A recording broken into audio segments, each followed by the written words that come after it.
As the movie starts, we are told about a Buddhist mythology. 2,500 years ago, a demon tried to open a gate between earth and hell. The demon's eyes were his source of power. The black eye and the red eye were the personifications of anxiety and agony. Lord Buddha came in between and took those eyes, making the demon powerless. But the eyes escaped the clutches of Buddha somehow. The black eye was caught and put in a casket, known as Sarira casket. The red one tried to run away as far as it could. It moved for 7 days by hiding inside the body of human beings. It was then the red eye realized that it was actually moving on a bridge that had 7 steps, running over a water body. It realized that it could never escape the mighty clutches of Lord Buddha. So it faked a surrender, and waited inside the casket for another opportunity. Now it's the year 2005. We see an archaeologist, Professor Kim Jun-chul, in a desert. He finds the casket with the red eye. He goes back to Korea, and claims that the casket is the Sarira casket. The casket goes for lab testing. It is found that it doesn't belong to that period. The media and the world think that the Professor Kim was just trying to get some attention, and call him a fraud. Professor Kim then plans to prove himself right, by opening the casket and creating those 7 steps, so that the 2 eyes meet and unleash hell. Now, it's the year 2019. According to the legend, the red eye can be awakened when the blood moon appears. Professor Kim opens the box to find something that looked like a small stone. He puts some blood on it and also offers his own blood by cutting his hand. He gets disappointed to see that nothing happened. He's just about to kill himself, when he sees the red eye. The red eye possesses him. Now, the black eye has been kept hidden in Korea for centuries, by Buddhist monks in a monastery. Here, we see Monk Hajong, the protector of the other casket. He learns of the red eye's reawakening. Hajong instructs a young monk, named Chung Sok, to seek out Monk Sinhua, the next in line as the casket's protector. The next day, Chung Sok finds the Hajong dead. Let's note here that Chung Sok has taken the vow of silence, and uses a pen and paper to communicate. Chung Sok leaves the monastery to find Sinhua. Sinhua now lives a quiet life as a day laborer and goes by his real name Park Jin-soo. Meanwhile, a hunter gets possessed by the red eye in the jungle. On day 2, we see a lady and her man in a hotel room. She tells her boyfriend how she used to go to a meditation camp and get free health checkups and money. This camp was run by Professor Kim. He had taken her blood to be offered to the red eye. Now, the possessed hunter comes looking for this lady in the hotel. The red eye could trace the 7 stepping stones, by the smell of their blood. On the 3rd day, Detective Kim Ho-tae finds the dead bodies of the hunter and the lady's boyfriend.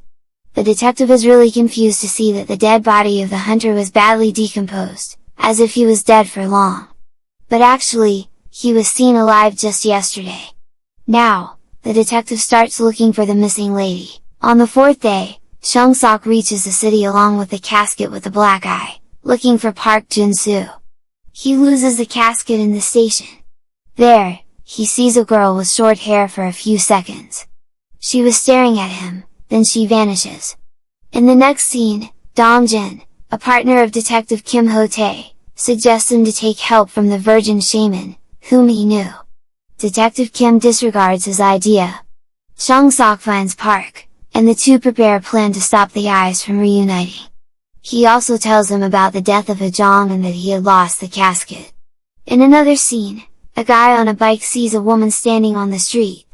He recognizes her, because they both participated in the meditation camp, led by Professor Kim. She was already possessed by the red eye. The red eye leaves her body to possess the other guy. It's day 5. Chung Sok and Park Jin-soo set out to find the virgin shaman.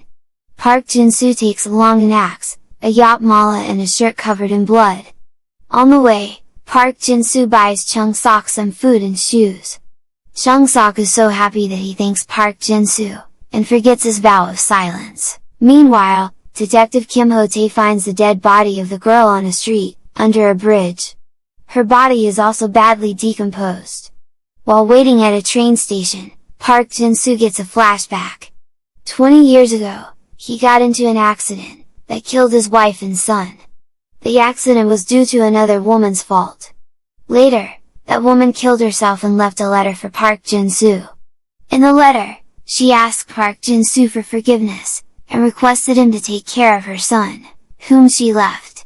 Her son is none other than Chung Sok, the young monk. Park Jin-soo was still struggling to forgive her. Back to the search for the virgin shaman. Park Jin-soo and Chung Sok split up and starts looking for the virgin shaman. Park Jin-soo comes to the street, where the police found a dead body, because he suspected that it was the work of the Red Eye. There, Detective Kim Ho-tae sees him and asks him to let him check his bag. Park Jin-soo starts running, which lead them to a fight. Park Jin-soo escapes and runs away, leaving his map with the detective. Meanwhile, Chung Sok finds the virgin shaman's house. There, he meets the same woman he saw at the station. She offers him tea. We also see an older woman in the house. Chung Sok leaves the house, to see a schoolgirl.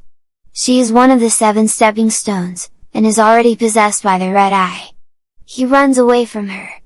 At the police station, Detective Kim Ho-tae looks up about Park Jin-soo. Dong Jin tells him that Park Jin-soo was an exorcist and a monk.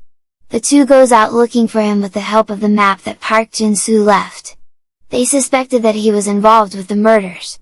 Dong Jin gives the detective a protective talisman. Meanwhile, Chung Sok tells Park Jin-soo that he found the virgin shaman's house.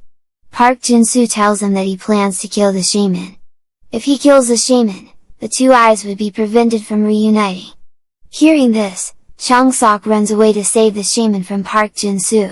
Chung Sok runs to the shaman's house and takes her to Buksan, the monk's home and hiding place of the second casket, to save her from Park Jin-soo. When Park Jin-soo arrives there, he sees a woman whose face was covered. He's just about to strike her with his axe, when Detective Kim comes to stop him. They start fighting. The possessed schoolgirl comes there, looking for the shaman. The Red Eye in her says, "The bitch has run away," and she walks out looking for the shaman. Park Jin-soo follows this girl. They reach a spot, where Dong Jin finds them. The Red Eye leaves the girl's body and possesses Dong Jin. Park Jin-soo runs away. After Park's attempt to kill the 7th person fails, he follows Chung Sok back to Buksan. At the station, Park Jin-soo sees a vision, in which Monk Jong says, "The monster is now on the 7th stone. And after my death, you are now the protector of the casket with the black eye. On the 8th night, the Red Eye will try to possess you. But you have to fight him and stop him." On the 8th day, Chung Sok reaches Buksan with the woman. The weather is bad, so they hide in an abandoned house. Park Jin-soo comes looking for Chung Sok and finds him sitting alone. Chung Sok sees that the woman was gone. He sees the casket in place of her, that he lost. Here, Chung Sok realizes that he was not with the virgin shaman the whole time. She was Aeron, a ghost in reality, and the Eye of Agony was just using her to get to the protector of the other casket, which had the Eye of Anxiety. The real virgin shaman was trapped by Aeron in the house. Aeron was the adoptive daughter of the Professor Kim. She sacrificed herself to become the one to assist the demon. Meanwhile, Detective Kim meets the real virgin shaman. She tells him how Aeron trapped her and she tricked Dong Jin to give her his blood in exchange for a talisman.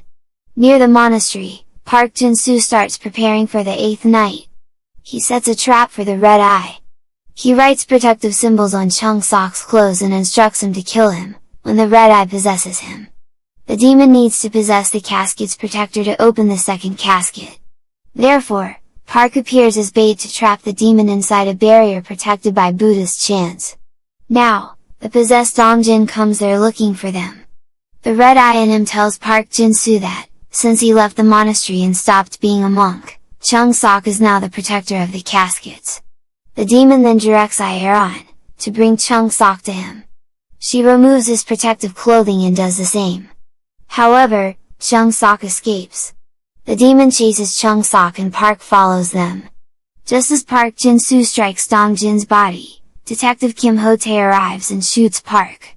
The demon then kills Ho-tae, throwing him into the branch of a tree. The demon possesses Chung Sok. Park pleads with the demon to take his body instead. This allows Park to create a Buddhist marking on Chung Sok's face, the demon is forced to move outside Chung Sok's body. And before he could enter inside the body of Jinsu, Chung Sok reluctantly strikes Park Jin-soo with the axe and kills him, and thereby not allowing both the eyes to meet. In the end, we see Chung Sok in the desert.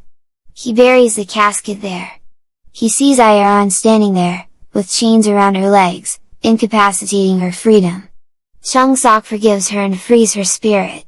And that's how this movie ends. Thank you for watching till the end. Please like and subscribe. See ya!